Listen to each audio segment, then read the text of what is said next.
Olá pessoal, vamos retomar para mais uma aula. Na nossa última aula nós falamos sobre o segundo reinado no seu primeiro momento, né? Foi aquele período da prosperidade, período em que as coisas estavam dando muito certo para o Dom Pedro II.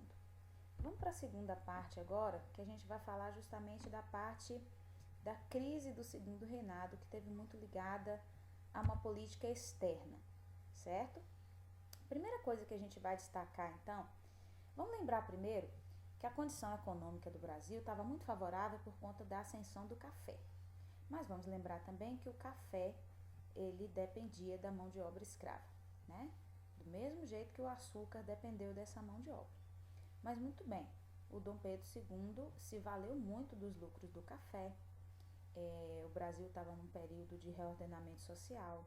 Ele promoveu assim uma imagem, uma identidade nacional muito bacana, projetou o Brasil internacionalmente como há muito tempo não acontecia, e ele soube controlar muito bem os interesses políticos divergentes aqui dentro, né? Os grupos lá, Partido Liberal e Conservador. Mas vamos lá. A questão da escravidão já era uma pedrinha no sapato há bastante tempo. Haja visto que o Brasil era ainda uma das únicas nações que mantinha a escravidão como uma instituição legalizada, tá? Aqui no continente americano era o único país que ainda tinha escravidão.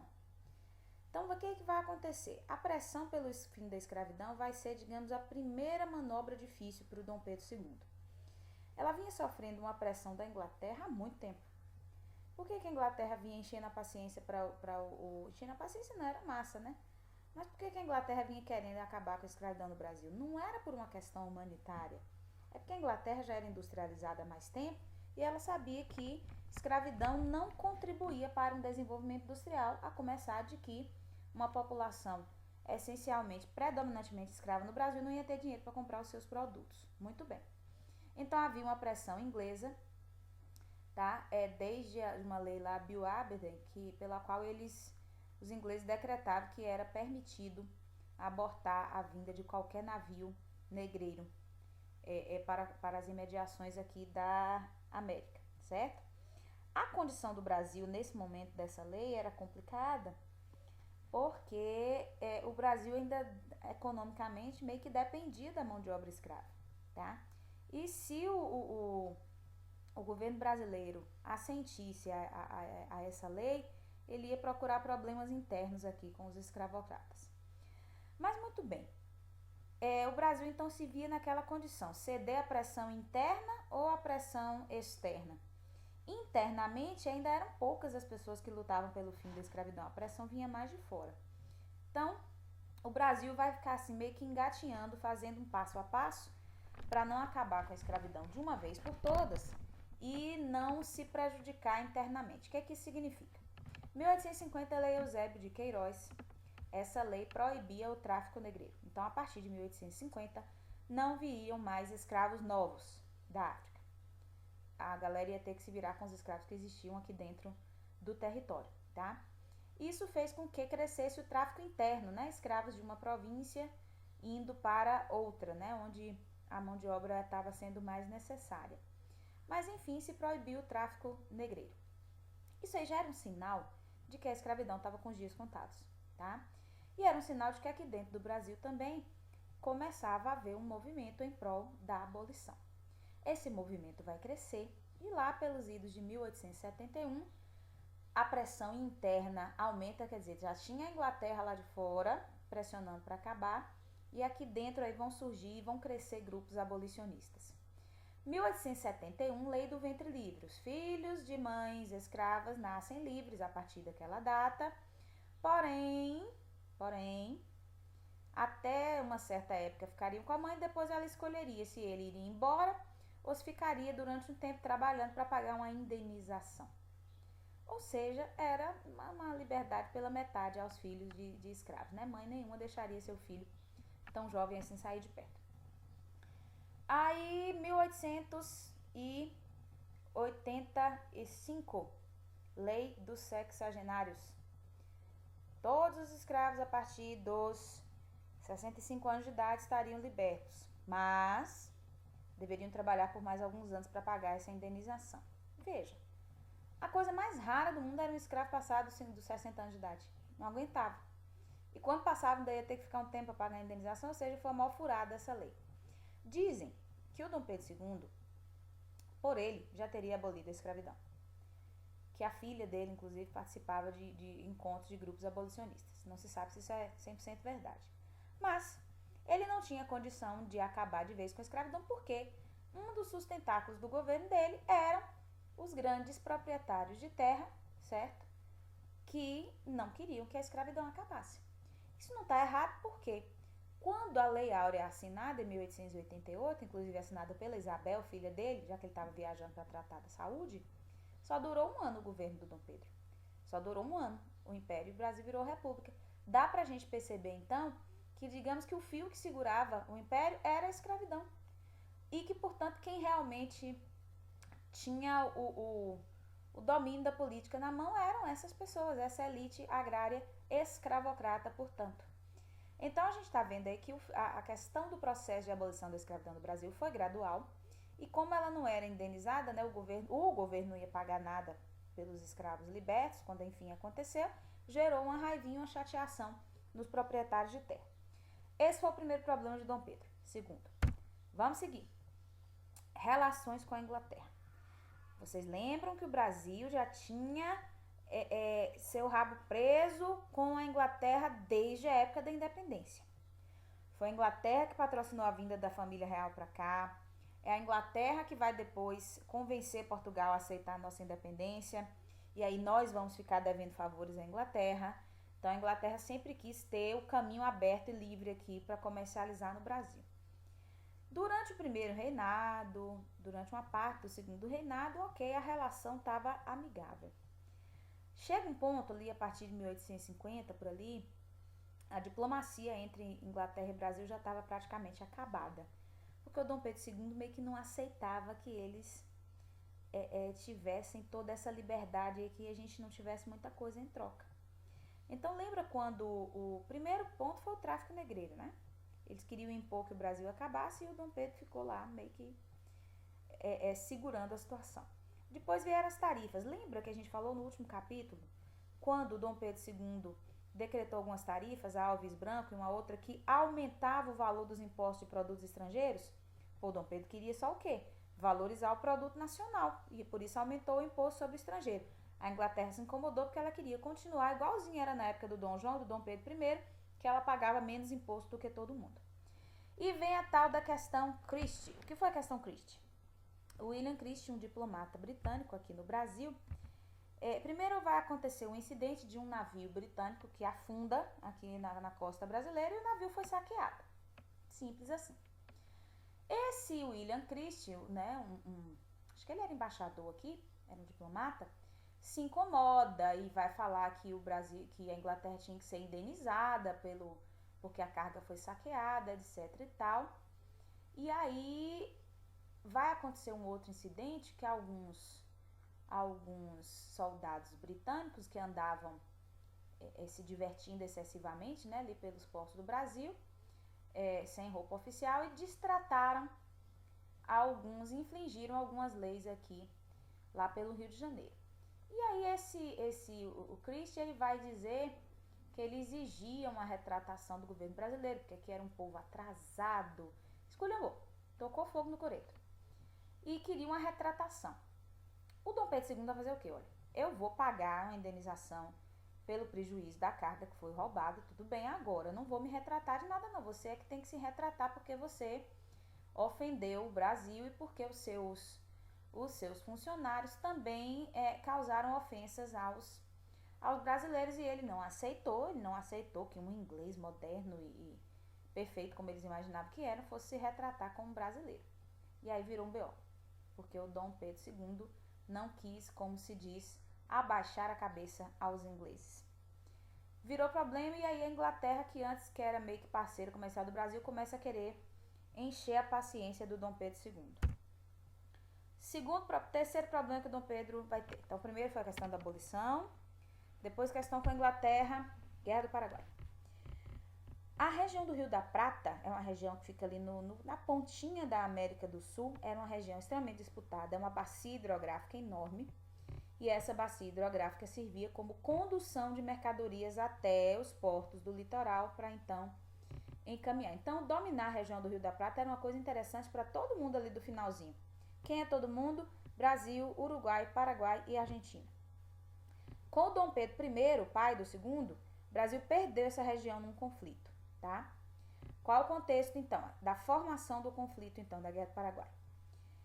Surge uma ditadura na Argentina, e o Uruguai, país vizinho, vai ficar dividido, né? Numa parte do Uruguai queria seguir o mesmo exemplo da Argentina, inclusive apoiava essa ditadura lá. Tinha muito isso, de um país apoiar o governo do outro para poder melhorar as relações. O Brasil vai ser contra essa ditadura, certo? Então, o que vai acontecer? O Brasil se junta com o lado do Uruguai, que era também contra o governo desse cara lá na Argentina, o Rojas. O Brasil e um dos lados do Uruguai se juntam e derrubam a ditadura do Rojas lá na Argentina. Muito bem.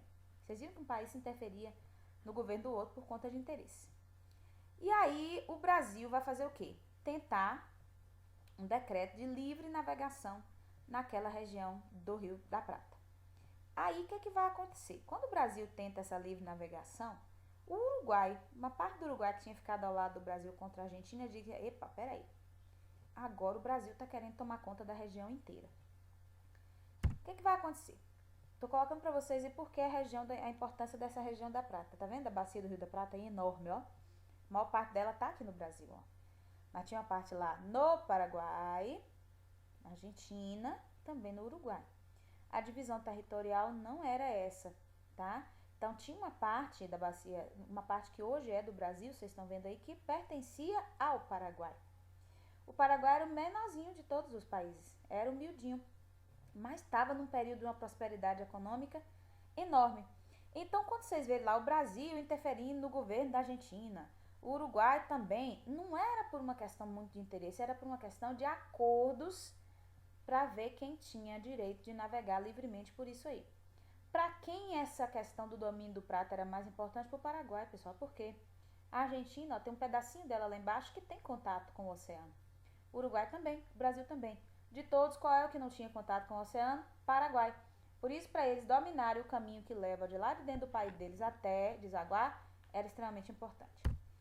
A guerra. O Paraguai tinha uma situação econômica destacadíssima, tá? Como eu estou dizendo, pequenininho, porém muito próspero economicamente. Eu diria a vocês que a economia do Paraguai concorria com a do Brasil. Vamos colocar assim. E aí o Paraguai vai tentar se isolar das interferências dos vizinhos. Como assim se isolar? Olha, eu não quero o Brasil navegando livremente aqui. Eu não quero o Uruguai e a Argentina determinando o que acontece, porque isso vai me prejudicar, tá? Aí o que vai acontecer? O Brasil, a Argentina e o Uruguai, que antes, ora estavam juntos, ora estavam se desentendendo, como vocês viram antes, vão se juntar, formar uma aliança, tríplice aliança, para lutar contra o Paraguai. Bom, aí a gente já viu que o conflito começou complicado, né? Paraguai sozinho contra os outros três, inclusive o Brasil, que era o maior de todos. E aí o conflito se intensifica, né? A Guerra do Paraguai é considerada a guerra mais violenta, mais sangrenta, mais pesada de todos os tempos para os americanos. Nem a Segunda Guerra Mundial, porque a participação da gente lá não foi tão grande, tão direta e intensa quanto foi aqui nessa guerra, certo? O conflito se intensifica. E qual vai ser a condição do Brasil na guerra? Era o maior país. A Argentina e o Uruguai estavam do lado do Brasil, mas não tinham os mesmos recursos, então quem vai investir mais é o Brasil. Entendam que nessa época, militares no Brasil eram poucos e despreparados. E aí o Brasil lança a campanha pelos voluntários da pátria. Gente, vai lá voluntariamente defender o nosso país, que a economia do Brasil precisa disso. Muitos senhores de terra, muitos ricos brasileiros vão fazer o quê? Enviar os seus escravos para a guerra com a promessa de que eles seriam libertos quando a guerra acabasse. De fato, o foram. Isso não representou muito para eles. Mas o voluntariado, o patriotismo veio nisso. Olha, eu não vou lá não, mas mando meu escravo morrer no meu lugar. Mas enfim, surgiu a campanha dos voluntários da pátria, foi isso, engrossou o exército brasileiro. E aí no correr da guerra, A guerra já tinha chegado num ponto que ninguém estava aguentando mais mantê-la. A Argentina já tinha saído porque não estava aguentando, o Uruguai também, restava Brasil e Paraguai. A primeira vai ser a liderança do Duque de Caxias, o mesmo Duque que tentou conter a Revolução Farroupilha lá embaixo no sul, muito habilidoso, militar habilidoso, o Duque de Caxias. Ele vai, né, conduzir a guerra e nesse momento já se percebia que o Brasil estava em vantagem. O Duque de Caxias adoece e quem que o Dom Pedro II manda liderar as tropas brasileiras no lugar dele? O Conde de, que era o marido da filha dele, era então o genro de Dom Pedro II. A história mundial tem notícia da atuação violenta desse conde, tá? O soldado adversário podia estar completamente rendido, que mandava matar brutalmente. Inclusive, o presidente paraguaio, né, o Solano, as histórias são contadas em versões diferentes, né? Dizem que ele estava atacando violentamente uma tropa brasileira quando foi rendido e morto. Já a história paraguaia conta que Solano já estava completamente desprovido de qualquer recurso, estava de costas ajoelhado e foi morto com requinte de crueldade. Tudo contra o que é a diplomacia, né? Que se é que existe alguma na guerra. Fato é que o Conde Deu foi violento, a guerra terminou sob o comando dele, Paraguai perdeu, Brasil ganhou, só que a vitória brasileira não representou vantagem muita, porque o saldo foi completamente negativo. Falando desse saldo para vocês terem uma noção, mais da metade da população do Paraguai morreu nessa guerra. E desses 50% da população paraguaia que morreu na guerra, quase 90% eram homens. Ou seja, a economia paraguaia acabou. Eu diria a vocês que eles não se recuperaram até hoje, certo? O Paraguai ficou em uma dificuldade absurda. O Brasil ganha o direito de dominar a região, mas o que o Brasil gastou nessa guerra e o que perdeu de pessoas, diria a vocês que naquele momento não compensou. Saldo da guerra, perda humana enorme, uma baixa econômica porque os investimentos na guerra foram enormes, a guerra durou muito tempo. E aí, para o Dom Pedro especificamente, vão surgir pedrinhas no sapato. Os militares brasileiros tiveram contato com militares de outros países da América que já viviam condições de estados republicanos, que já tinham contato com o positivismo, que dizia que monarquia era uma coisa atrasada, que a república era a forma de governo moderna e interessante, tá? Mas lembra que o positivismo também dizia, né? Ordem e progresso, né? Bandeira do Brasil. Para ter progresso precisa ter ordem. A ordem é que alguns nasceram para mandar e outros para obedecer. Do grupo que nasceu para mandar, exclua o povão, galera que não faz parte. De modo que os militares vão ter contato com o positivismo, vão começar a divulgar e vão começar a divulgar também o republicanismo, tá? Ou seja, se colocar contra o imperador. Pressões militares começam. Por que a pressão militar? Vai surgir uma galera ali, Deodoro da Fonseca, Floriano Peixoto e outros, que começam assim, ó, Dom Pedro, quem ganhou a guerra foram os militares, então você tem que dar uma vantagem aos militares. Militares de baixa patente, por exemplo, não votavam, eles queriam direito, começaram a querer cargos no governo e o Dom Pedro não deu.